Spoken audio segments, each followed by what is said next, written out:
ঢাকা বিশ্ববিদ্যালয় কেন্দ্রীয় ছাত্র সংসদ ডাকসু নির্বাচনে বাংলাদেশ সেনাবাহিনীর কোনো সংশ্লিষ্টতা নেই বলে জানিয়েছে সেনা সদর। সোমবার ঢাকা সেনানিবাসের অফিসার্স মেস এতে আয়োজিত এক প্রেস ব্রিফিংয়ে কথা বলেন মিলিটারি অপারেশনস ডাইরেক্টরেটের colonel staff colonel Mohammad Shafiqul Islam. সংবাদ সম্মেলনে তিনি আইন শৃঙ্খলা পরিস্থিতি সহ সাম্প্রতিক বিভিন্ন বিষয়ে সাংবাদিকদের প্রশ্নের জবাব দেন।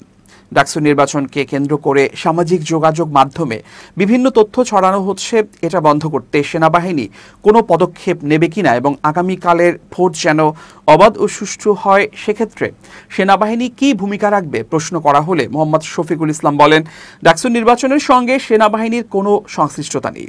এর আগেও আমরা আইএসপিআর এর মাধ্যমে স্পষ্টভাবে বলেছি, ডাকসু নির্বাচনের সঙ্গে সেনাবাহিনীর কোনো সংশ্লিষ্টতা নেই।